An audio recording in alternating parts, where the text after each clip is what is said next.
Bonjour et bienvenue, si vous préparez une carte de séjour pluriannuelle, une carte de résident ou une demande de naturalisation.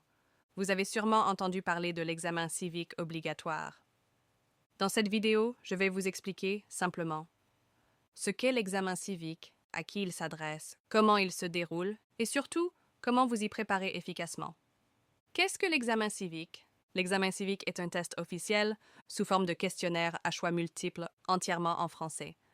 Son objectif est de vérifier que vous avez un niveau suffisant de connaissances sur les valeurs de la République, les institutions françaises, les droits et les devoirs, des repères d'histoire, de géographie et de culture, ainsi que des situations de la vie quotidienne en France. Ce n'est pas un examen piège. L'idée n'est pas de vous sanctionner, mais de vérifier que vous comprenez les règles communes et les principes essentiels pour vivre en France. À qui s'adresse l'examen civique?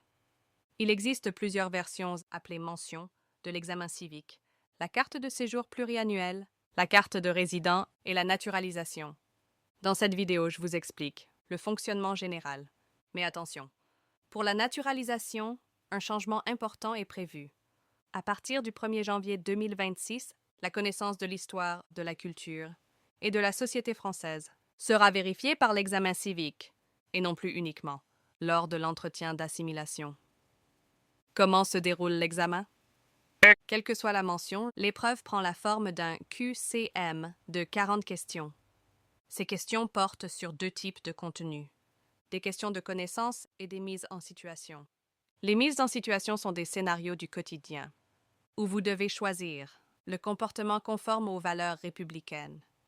L'examen se déroule sur support numérique et dure 45 minutes maximum. Des aménagements sont possibles en cas de handicap ou de problème de santé sur présentation de justificatif. La notation est simple. Une bonne réponse égale 1 point, une mauvaise réponse égale 0, et une seule réponse correcte par question. Pour réussir, il faut 80% de bonnes réponses. Les 5 grandes thématiques de l'examen. Les 40 questions sont réparties en 5 grandes thématiques. C'est très important car cela permet de réviser de manière stratégique. Thème 1. Principes et valeurs de la République. 11 questions. Vous aurez 11 questions sur la devise et les symboles de la République, la laïcité et plusieurs mises en situation. Exemple typique, les limites de la liberté d'expression, la différence entre neutralité de l'État et liberté de croire, ou encore les discriminations interdites par la loi. Thème 2. Système institutionnel et politique. 6 questions. Ici, les questions portent sur la démocratie et le droit de vote, l'organisation de la République et les institutions européennes. Thème 3. Droits et devoirs. 11 questions. Vous serez interrogé sur les droits fondamentaux, les obligations des personnes résidant en France et plusieurs mises en situation. On y retrouve par exemple les impôts, le respect de la loi ou la protection des personnes. Thème 4. Histoire, géographie et culture. 8 questions. Ce thème comprend des périodes et personnages historiques, la géographie et les territoires français, et des éléments du patrimoine culturel. Thème 5. Vivre dans la société française. 4 questions. Enfin, ce thème aborde l'installation et la résidence en France, l'accès aux soins, le travail et l'école ainsi que l'autorité parentale. Où trouver les questions et comment s'entraîner? Bonne nouvelle. Les questions de connaissances doivent être rendues publiques sur le site du ministère compétent. Vous pourrez donc réviser sur une base officielle. Voici une méthode simple en 4 étapes. Première étape, réviser thème par thème. Deuxième étape, s'entraîner avec des QCM chronométrés, 40 questions en 45 minutes. Troisième étape, travailler particulièrement les mises en situation qui sont souvent les plus difficiles. Quatrième étape, notez vos erreurs et créez votre propre fiche de révision. Et l'entretien d'assimilation, c'est un point très important. L'examen civique ne remplace pas tout.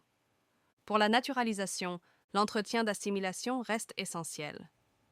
Il se concentre notamment sur vos droits et vos devoirs, et surtout, votre adhésion aux principes et valeurs de la République. En résumé, l'examen civique vérifie vos connaissances, l'entretien vérifie votre compréhension, votre cohérence et votre intégration. Conclusion. Vous savez maintenant Ce qu'est l'examen civique, à qui il s'adresse, son format exact, 40 questions, 45 minutes, 80% requis, et les 5 thématiques à maîtriser. Sur mon site, je mets à votre disposition un examen blanc gratuit, des quiz par thème et une préparation complète pour l'examen civique. Et l'entretien de naturalisation. Pensez à vous abonner à la chaîne et dites-moi en commentaire, vous préparez quelle démarche? Carte pluriannuelle, carte de résident ou naturalisation? À très bientôt pour la prochaine vidéo.